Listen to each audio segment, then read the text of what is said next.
All right, well, we are moving into part 4 of the series Press On this morning. For those of you who weren't here last week, we're going to try to just real quickly recap some of what we talked about, especially as the Apostle Paul reminded the Philippian Christians, and therefore us as well, to in everything live a life that was worthy of the gospel, the good news of Jesus Christ. And that was his call to us. That was his call to the Philippian Christians. And so out of that, we concluded two things last week. The first is this, is that we're called to live a life that demonstrates that we understand the value of the sacrifice that Jesus made on our behalf. Okay, so that's the first thing, and that's a kind of a personal thing. I'm to live a life that shows that I understand the value of the sacrifice that Jesus made on my behalf, and that was actually what makes the good news of the gospel possible. That Jesus was willing to come and give his life in my stead. So I deserved death. Jesus brought me instead life. Now we know also he took on my death in doing that. And in that, he promises life now to the full and life eternal forever. And so that's a very personal thing that Jesus, because of his sacrifice, that I'm called to now live this life that demonstrates that I understand the value of the sacrifice that he made on my behalf. But it goes beyond that as well. And so we modified this statement just a little bit to say that as well, we're called to live a life that demonstrates that we understand the value of the good news that we're now representatives of. And so as I accept the good news, the message of the gospel in my life, as I say, yes, I want to be a recipient of that good news, I now become a representative of the good news of Jesus as well.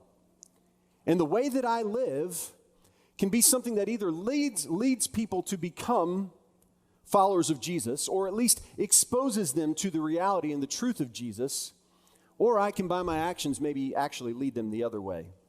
That's where we looked at that Brendan Manning quote last week, that Brendan Manning said that one of the greatest causes of atheism in the world could be Christians. When we acknowledge Jesus with our lips and then we walk out the door and deny him by our unbelieving lifestyle. So when we do not live in a way that reflects the message of the good news and that we understand the value of the sacrifice that made on our behalf, we can actually lead people away from the good news of Jesus Christ. But again, the positive on the flip side of that is that when we live in a way that reflects that we understand the value of the sacrifice that Jesus made and that we are now representatives of that good news, just by the way we live, we can lead people to wonder about Jesus and ask questions about him by the way we live. So we're called to live in a way that demonstrates that we understand the value of the good news of Jesus. Well, we are going to move into part 4 this week, and if you've got your little bookmark, you probably noticed that we've actually got a moment here where we are kind of skipping a little bit, or we're going out of order in the text. Okay, so if that bothers you, I'm sorry. I know you probably have a very symmetrical world, and I'm messing with your symmetrical world this morning by going out of order. We're going to do Philippians 2, 1 through 11 next week because that text pairs so well with Easter. And so we'll look at the call to imitate the humility of Jesus as he left the glory of heaven and came down to earth, took on the form of a servant, and gave his life on the cross for us. We're called to imitate that humility as well. We'll look at that next week, so we're actually going to skip ahead slightly this week to Philippians 2, 12 through 18. There's no Philippians 12. Philippians 2, 12 through 18. Before we jump into this text, let's pray together. Father, I just pray this morning that you would guide us by your Holy Spirit as we look at these words that you inspired through your Holy Spirit, that you inspired the Apostle Paul to write and share with first the church in Philippi, but now us as well, the church here in Cumming, Georgia. I pray that you would lift us up, encourage us, but also challenge us as we read these words together.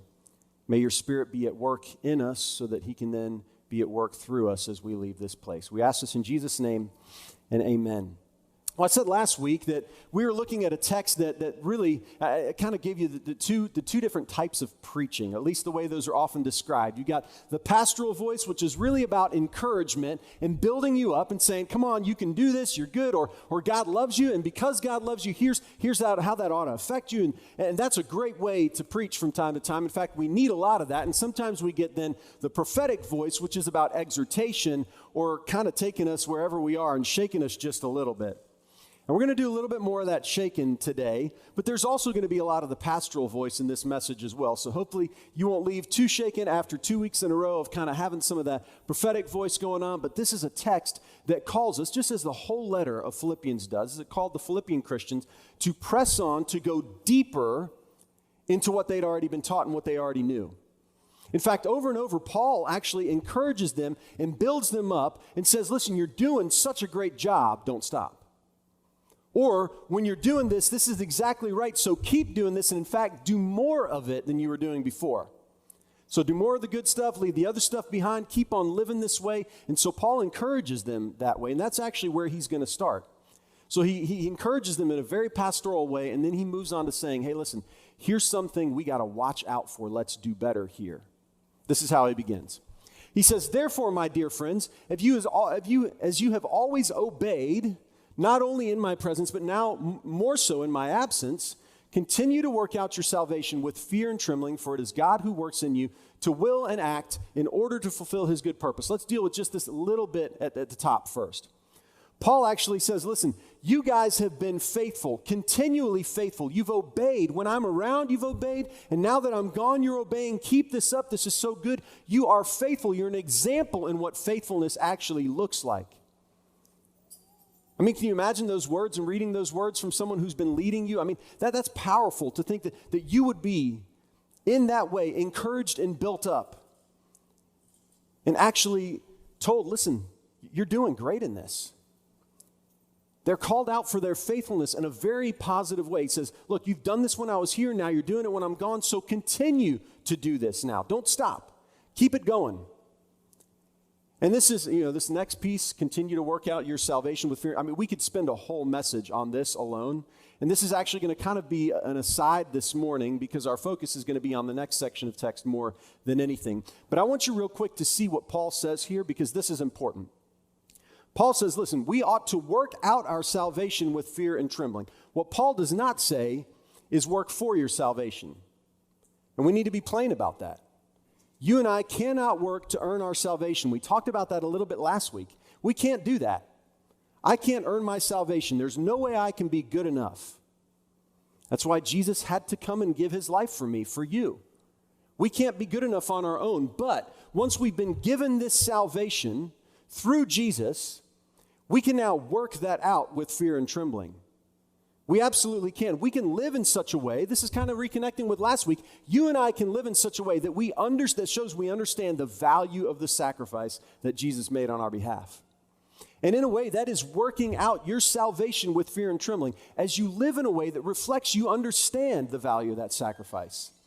And beyond that you're a representative of that sacrifice, that good news now as you go and you live your life. And as you do that, you will be working out your salvation with fear and trembling if you can live that way. But I want you to see the second part as well. While you are working out, God is working in you. Okay, so you're working out your salvation with fear and trembling. Guess what God is doing? He's working in you. Right here it says, he works in you to will and to act in order to fulfill his good purpose. Now this is powerful again, as we said several weeks ago. There are times in life where I mess up and I fail and you do the same thing. We fail, we fall. I mean, it's not a whole lot of fun. And sometimes it's very humbling to realize I've messed up again and I've messed up the same way I've messed up before. And sometimes what we're really afraid is going to happen in that is that maybe God's going to give up on us. And then we have the reassurance that the one who began the good work in us is going to see it through to completion. Or we have this reassurance as well that God is working in you. Even as you're struggling at times, God is continuing to work in you. He's not going to give up on you. So God is working in you because he's got a good purpose for your life. Every now and then we need to hear words like this, don't we? We need to know that God hasn't given up on us. He's not going to give up on us. He began the work in us. He's going to see it through to completion, and it's his good purpose that he is working in us. As we work out, God works in. And that's good news.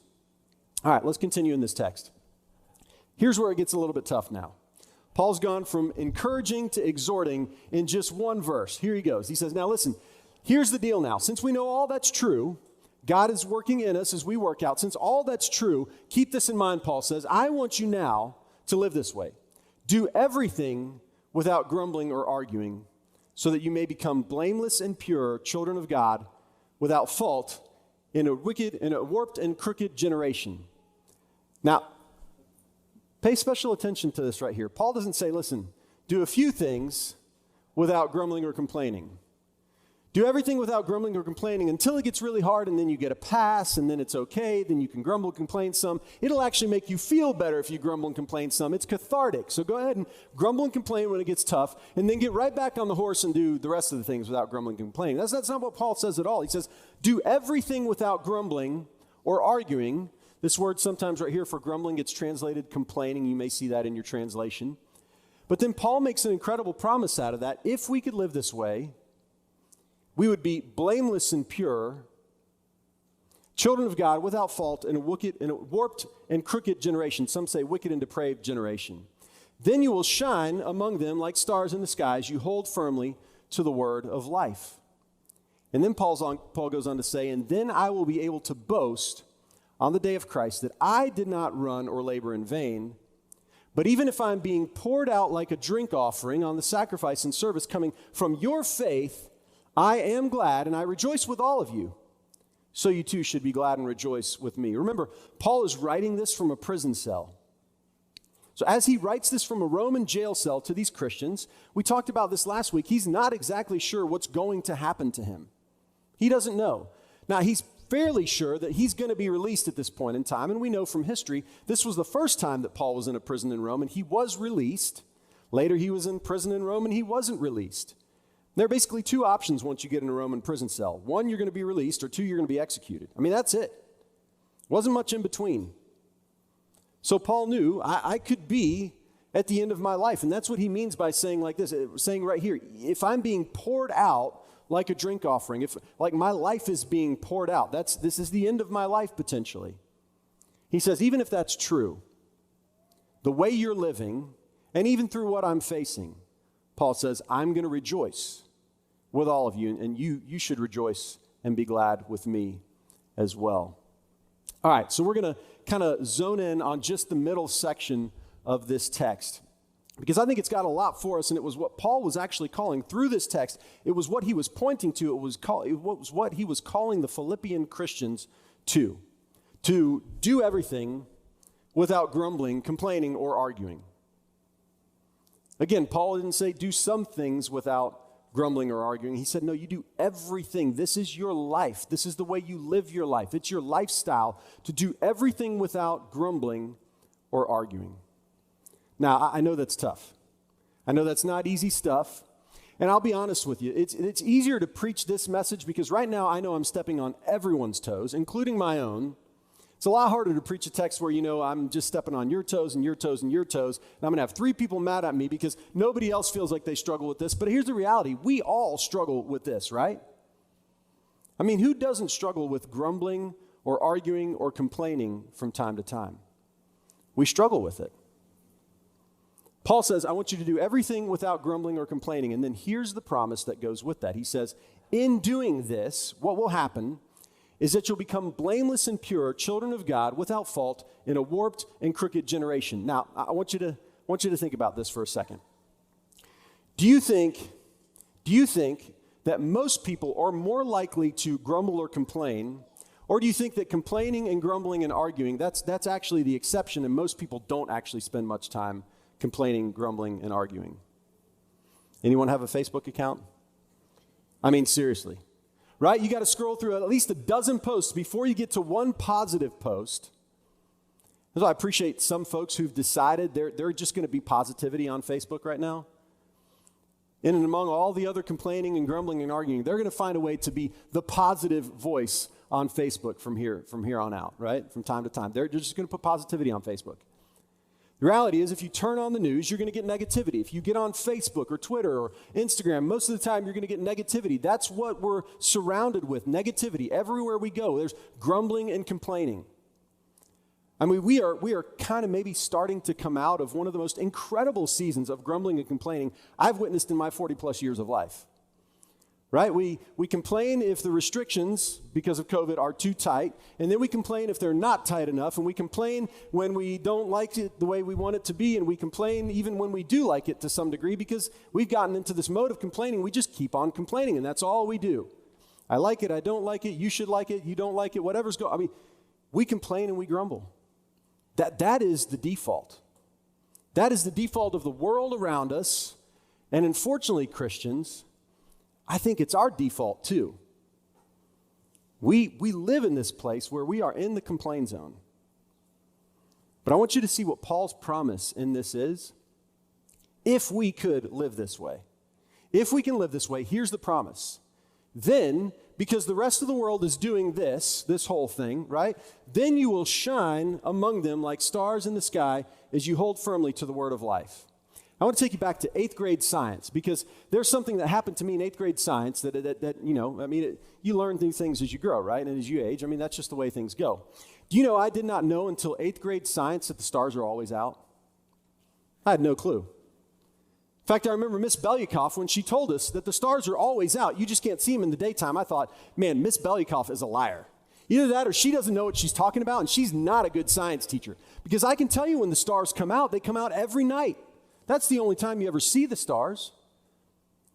Ms. Belyakoff was pointing to the reality that when the sun is shining, we don't see the stars, but that doesn't mean the stars aren't still there. But when do we see the stars? In the darkest night sky.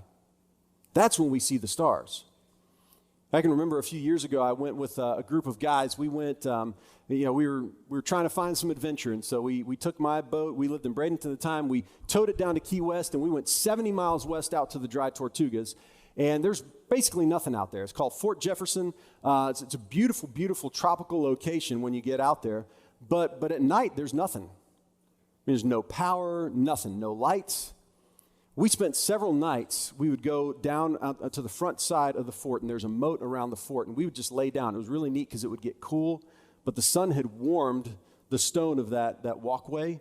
And so we would lay down on that walkway, and so it's kind of cool up here. It's warm underneath you. And the sky is as dark as you've ever seen, and so every star stands out. It was an incredible, incredible experience, and one that I think back to often, and especially what I think about when I read passages like this. You know, the truth is, in the darkest night sky, that's when the stars are the brightest. That's when the stars are the brightest, in the darkest night sky. So in the midst of a warped and crooked generation, people who say, we're no longer doing this grumbling and arguing thing, they're going to shine the brightest. And that is the call that Paul is issuing to the Philippian Christians. Listen, do everything without grumbling or arguing, and then you're going to shine like stars in the sky as you hold firmly to the word of life. Again, do everything. Not just a few things, not here and there, not the ones that are easy. Do those things without grumbling and complaining. No, do everything without grumbling or complaining. So I think we could say this pretty faithfully, that according to the Apostle Paul, grumbling, complaining, and arguing, they actually have no place in the life of one who's committed to following Jesus. I think that's what the Apostle Paul is telling us. That grumbling, complaining, and arguing have no place in the life of one who's committed to following Jesus. In fact, I think if the Apostle Paul were here with us today, he would tell us that complaining is just no good. There's nothing good that can come about complaining all the time. Yet again, remember, it's kind of our default. You know, it's not just the Apostle Paul that would say that complaining is no good. Do you know that modern science, modern psychology, modern sociology, modern philosophy all agree that complaining is actually no good for you? It's no good for me.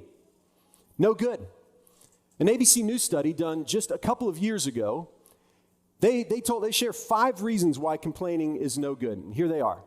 First, it makes you more likely to think negatively.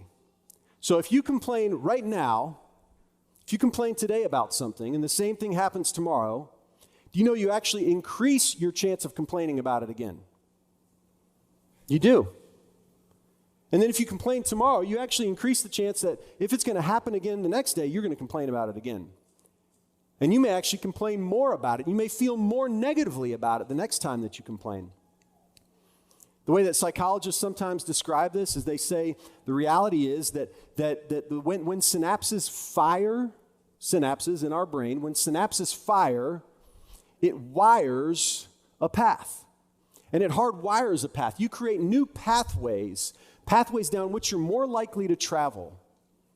Think about the woods, right? I mean, if you go through the woods, are you going to walk through all the brambles, or are you going to follow the pathway that's been traveled? Well, the reality is if you create a pathway that's been traveled by negative thoughts and complaining over and over, you're going to be more drawn to that pathway as time goes by. The second one is this.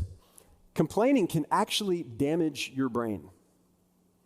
I mean, it can actually damage your brain. It can cause certain areas of your brain to shrink or be underdeveloped if you grew up complaining all the time. That's a scary thing. I don't really want that. I'm guessing you don't really want that either. And science reveals to us that complaining is so bad for us, it can actually damage our brain. Now, the next thing complaining can do is that it increases your levels of cortisol. Cortisol is the stress hormone, if you're not familiar with that. So as you complain, you release cortisol, the stress hormone, and you're more likely now to be stressed out about the thing that you were complaining about, where we think that complaining, well, it's going to be a catharsis for me. So I'm going to complain, I'm just going to get it all out, and then I'm going to feel better. But the reality is what tends to happen is that when we complain, we actually get more stressed out about the thing that we complain about. And then it can shorten your lifespan, because what cortisol actually does is it releases, again, cortisol is not good. If your body is bathed in cortisol, it can actually lead to depression. It's actually not good for your heart. There are a whole bunch of other of the body systems that don't function well when they're bathed in cortisol. So it can shorten your lifespan. And these are just the things that kind of affect us. The reality is that if we complain a whole lot, it tends to make the people around us more negative as well.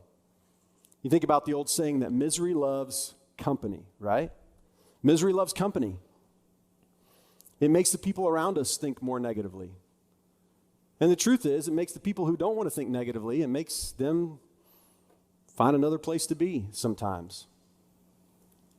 Let me show you what Dr. Travis Bradberry said about complaining. And this is the guy, he wrote Emotional Intelligence 2.0. It's a good little read if you want to take some time with that sometime. This is what he said about complaining. He said, repeated complaining rewires your brain to make future complaining more likely. Yeah, we just saw that on the ABC News study. Over time, he says, we find it's easier to be negative than to be positive, regardless of what's happening around you. So even when good things happen, what are you wired for now? Negativity and more of it. So it makes it harder to recognize the positive if you keep complaining. Complaining, he says, becomes your default behavior, which changes how people perceive you. Hold on to that, because we're going to come back to that in just a minute. It changes how people perceive you. And maybe you remember Jack Canfield. He's the guy that wrote everybody's favorite toilet book. It's Chicken Soup for the Soul. I mean, be honest, you only read that when you're in the bathroom, right?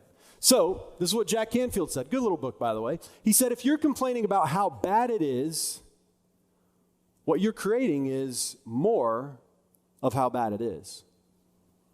Beautiful little sentence, but profound. Well, earlier this week, both of my boys play baseball. So we were coming back from one of my boys' baseball game. He was riding in the truck with me on the way home, and he'd had kind of a tough game. I mean, it was a tough game. The reality is, as kids move from kid pitch, and you may remember this transition, or maybe you're part of this right now and you're coaching a baseball team, as they move from kid pitch, or as they move from coach pitch to kid pitch, there's kind of an interesting transition that goes with it, and really, runs are typically scored because the pitchers walk the batters all the time. And what you'll notice is that some umpires decide that they're going to broaden the strike zone, make it just a little bit bigger, because they like to help the pitchers throw strikes more often. Now, that's good if you're a pitcher. It's not so great if you're a batter. And so my son got up there, and 2 times he struck out, and that was really difficult for him to deal with. And the second time, he struck out, and it wasn't his fault. I mean, honestly, I was sitting there right behind home plate watching it. Really wasn't his fault. I mean, the first pitch comes in, and it's up here, and it's called a strike. You're thinking, wait a minute, that's not a strike. Well, it is in kid pitch if you're trying to keep the game moving. Another pitch came in, I think maybe the second one was a ball. The third pitch came in, and it was off the plate. I mean, it was off the plate a ways, and he didn't swing. I mean, you don't swing at balls. You're not supposed to do that. And it was called a strike. And you could just watch his body posture as he's sitting up there thinking, wait a minute, I'm going to get called for strikes when they're balls. What am I supposed to do? And so the next one came in, and it was up here just like the first one. And so what did he do? Well, he swung at it. I mean, he went for it, because he's thinking in his mind, I better swing at that or it's going to be called a strike. Well, he was, of course, really discouraged and disappointed as he went back to the dugout, having struck out. And after the game, he got in the truck with me, and I could just tell. I mean, he was down, he was frustrated, he was disappointed. And so we kind of started talking to him. I'd started talking to him, and, he started really kind of, he was right in what he was saying, that really the ump didn't call it fair, at least from his perspective. As the batter, the umpire didn't call that fair, Dad. That's not fair. Why can't these umpires make better calls, Dad?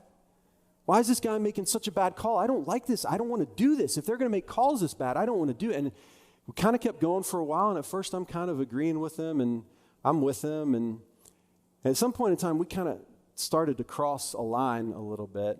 And there came this moment where a light went on in my head, and I remembered what I would be preaching about on Sunday. And I thought, all right, God, maybe you're using this as a teachable moment. So I said, Bud, what we're going to be talking about this Sunday, what I'm going to be preaching about is the Apostle Paul actually calls those of us who are Christians to do everything without arguing or complaining. And maybe right now, I understand this is really tough. This is frustrating. But even in this moment, maybe we should find a way to not be grumbling and arguing and complaining, but maybe we should find a way to be positive. So let's think about some really positive things that happened during the game. Maybe we could think about that. So he sat there for about 30 seconds, went by, and it was like, the crickets were chirping in the background kind of thing. And about another 30 seconds went by, and I thought maybe he just was ignoring me and was a little frustrated with me for getting all preachy on him, and was thinking maybe I should have found a better way to do that. But after about a minute, he turned to me and he looked at me and he said, but Dad, that's hard. And I sat there and I thought about that, and I kind of got contemplative too, and I sat there for about 30 seconds thinking about how hard it was. Sat there for about another 30 seconds. And I was getting ready to break the silence, but he broke the silence and he said, and you know what, Dad? It's hard for you too. And, yep. You got me on that one. And I realized that I hadn't always then been the best example. I haven't been the best example for my kids when it comes to doing everything without grumbling or complaining or arguing. I have not been the best example. And I realized I can't really talk about myself in this, how I've been such a good example, but it did give me a chance to talk about the Apostle Paul's example. As we've been looking at the last few weeks, remember, this letter to the Philippians, we've got verses and chapters in it. Paul just wrote it in one straight flow.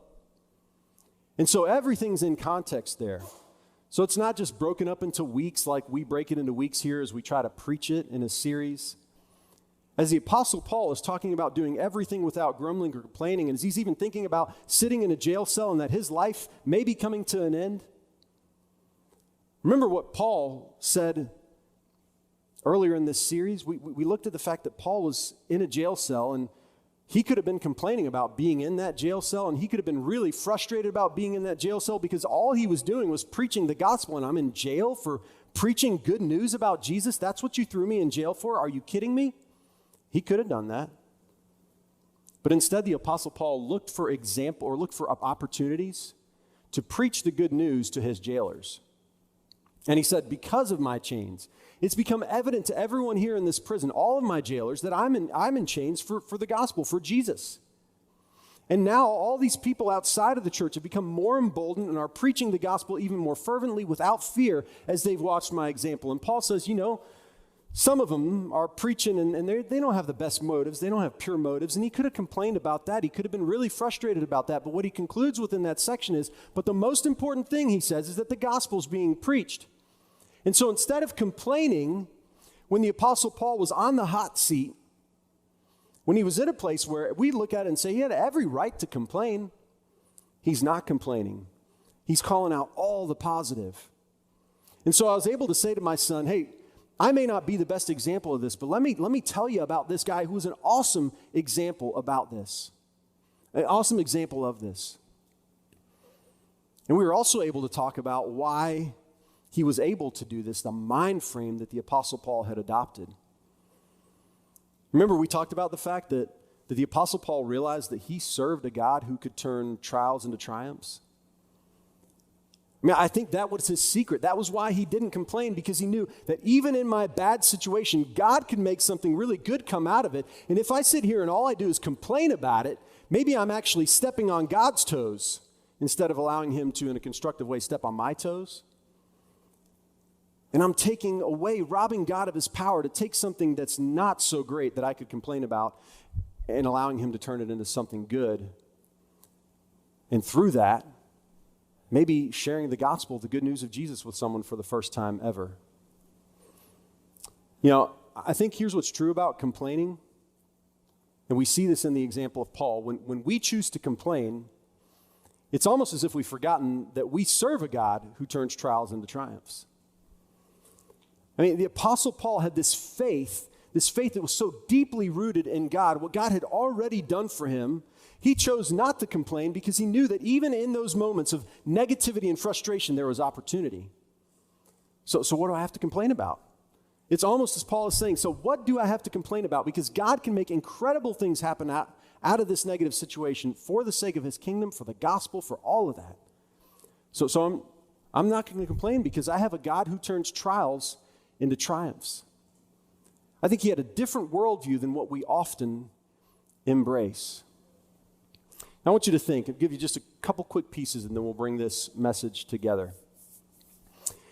Before Jesus left this earth, as he was getting ready to ascend to heaven, he's sitting with his disciples, talking with the disciples, and he says, listen, I want you guys, as I'm getting ready to leave, I want you to go, and I want you to be my witnesses everywhere you go.